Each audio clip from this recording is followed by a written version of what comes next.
If you have not watched part 1 of Types and Traumas, then we, well, me, because I'm the only one that wears all the hats around here, highly suggest that you do so. Because if you don't watch part 1 of this particular episode and go straight ahead and watch part 2, you are literally not going to know what's up. You know how during the term you miss like 9 out of the 10 lectures, and then you get to the revision lecture just before the exam, and then you sit down and you realize, I actually don't know shit. And then you get all fake mad and confused, and you start doing very childish things like blaming the room for not working that one rainy day, or thinking you're like some bell hooks reloaded because you got underneath 5% for your Turnitin plagiarism report for that one essay. Don't play yourself. Don't make yourself a Popeye. Please, there are enough males on this planet that are already doing us that favor.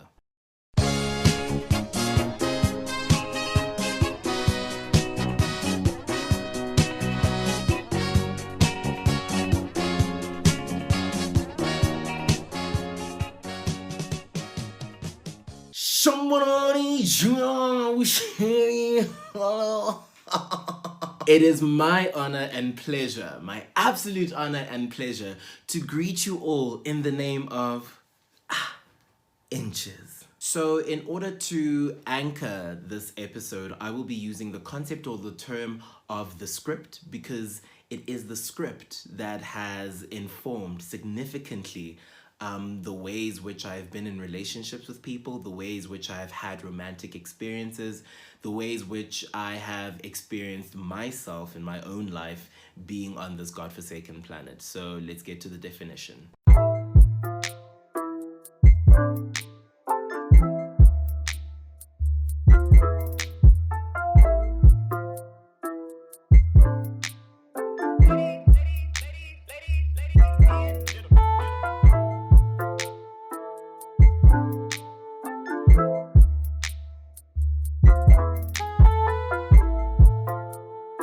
So in the many vocabularies of social science, the script can be likened or synonymized with social conditioning, socialization, constructivism, etc., etc. Of course, part 2 is a sense-making episode, and so I will obviously be making sense of a couple of things.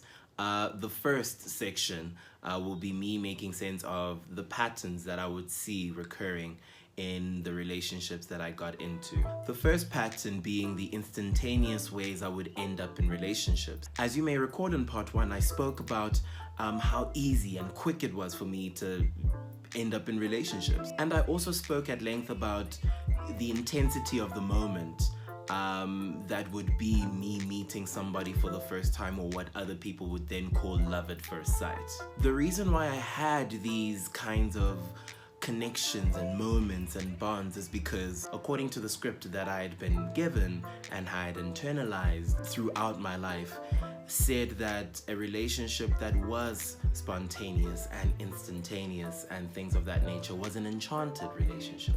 And the more enchanted a relationship was, the more legitimate and valued and valid that relationship was. There are so many things that I can hold accountable for me believing and thinking these things about what it means to be in a relationship and what it means to be in love. One of those things being my childhood. So I grew up in typically white, Christian, middle to higher income, heteropatriarchal society. From the games we were encouraged to play, to the books or the literature that we would engage in school, the stories we heard, everything supported this enchanted idea of love. And then I also hold the media accountable for perpetuating this idea of enchanted love being the legitimate love. Again, from the Disney movies that we would watch growing up, to the literature we would engage in school, to the shows that would play on primetime television, to the glossy magazines in their effort to construct public figure or celebrity culture in this country. The second thing that requires sense making is the kind of person that I would be in relationships with or have romantic experiences with. So this person was often physically bigger than me. They were materially affluent, or at least performed their affluence in certain ways. And in these relationships, there was never conversations about roles and responsibilities and, you know, all those politics. And the reason being is because the dominance was assumed. My partner's dominance was assumed. And these were also men that were not particularly on par with me in terms of, you know, emotionality. And so the frequency, actually the prolonged frequency of this man showing up so many times in so many places in and around my life is evidence of the script. It's evidence of how the script constructs certain people and then says that certain people are desirable, and then further says that certain people are desirable to have certain romantic experiences with. The third pattern that requires sense making is my own behaviors in and around and because of these romantic experiences, but also making sense of how being in these relationships has influenced me into thinking or believing certain things about myself. So in being in certain types of relationships with certain types of men, I was often, you know, docile, self-restricted, self-controlled, and just like hyper-conscious about not coming across as bigger in any kind of way than my partner, whether it was within the relationship or to other people. And I would often blame myself for upsets within the relationship. And I would also do this thing where I would like manipulate myself into trying to belong to the person that I was with, to the extent where I would take them back even though I may have had no business taking them back, or even just having no business mending a relationship that I even knew but did not want to believe was unhealthy. I did these things because there are certain things about my life experience that have been influenced or informed by the script that have taught me to invest all my self-value and self-worth in relationships. And it's important for me to be distinct here because throughout my life, I have experienced different kinds of romances and people and things like that, but it was only when I was with certain guys or experienced relationships in a certain way that I felt valid. And it was those relationships that were often not healthy for me or for any one of us in the relationship. I also often found myself being in these relationships, or holding on rather to these relationships with certain men because of the abantu bazothini syndrome. I would remain in unhealthy relationships because I didn't want to prove people right about me making decisions when I didn't have adequate resources or knowledge or information. I guess that speaks to this lifelong insecurity of mine about being right and being perfect, or being right and perfect the first time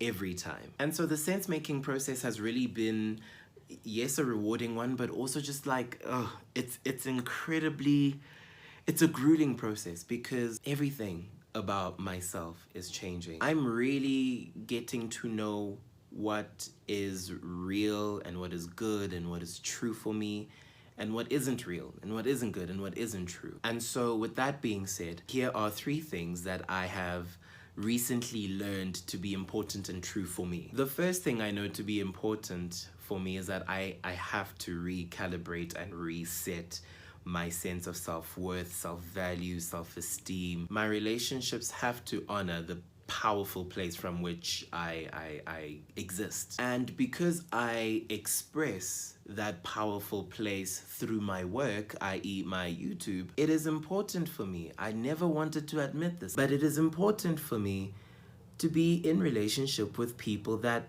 talk about my work. That's how I realized, for example, that affirming conversations are a significant part of my reciprocal love language. The second thing that I know to be important and true for myself is that I can no longer afford to be in relationships with people who have not done the work, or don't know what it means to do the work, or do not want to do the work. When I talk about the work, I'm talking about fighting for the continuous progression of your existence and fighting to know and to understand why you are on this planet. From your spending habits to the relationships you have with your family to the genealogical architecture of your desires, from your fuck-ups to your wins to the things that bring you joy, from the way that you identify yourself and others to your conceptions of roles and values and legitimacy and accountability, from what you say you believe in to how you actually show up in reality. And I'm definitely not saying that I'm looking for the perfect person, because like, who is that even? And I'm also definitely not saying that, you know, my ideal relationship comes in the form of like these heavily politicized sociology lectures.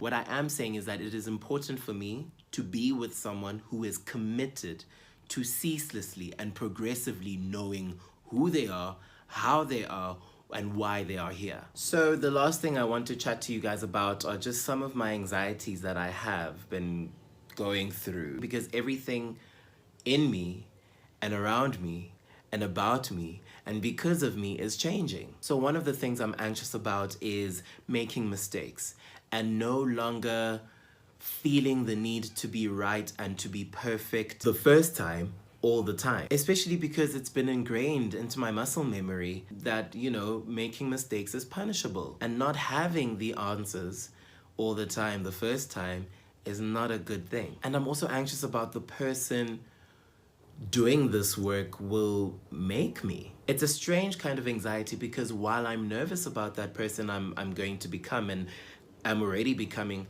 I'm also incredibly excited. I can literally feel the magnitude of the power and the purpose of this person that I'm becoming. And as nervous as I am, I also feel like, you know, for the first time in my wholesome life, actually, I feel like I'm on the right track. I really do. One of my other anxieties, and this is probably one of the most significant of them, is that I'm very nervous about my next relationship or the next couple of relationships, if like anybody would even date me. Let's actually start there. My conceptions of, you know, love, roles, responsibilities, accountability, intimacy, all of those things that, you know, characterize a romantic experience are changing. I am now in charge of setting those new standards or writing a new script. I've discovered that I have this very stressful thing of pushing myself to be more than I need to be or more than I can be in that moment. And I'm always expecting things from myself that, according to the script, again, are objectively desirable, but the means to get those things are just harmful. Be the perfect family member, to be the perfect student, to make the perfect episode, be the perfect partner to my person. And I'm letting this idea of perfection go slowly but surely, because this very idea of perfection is not mine. I didn't craft it, I didn't create it. And so that's why I've been having this like clashing negative relationship with it. Right now, I'm slowly moving into the space where it's far more important for me to be happy and fulfilled and just be present in the process of doing the work. And so in the context of love or in the context of romantic experiences, me being with someone that shares that sentiment matters. And with that being said, I conclude part 2 of types and traumas. Woo! What a journey, what a journey. If you enjoyed this episode and learned a thing or two about me or about yourself, click like, subscribe, comment, and share. If you did not like it, do the same thing. Thank you guys so much.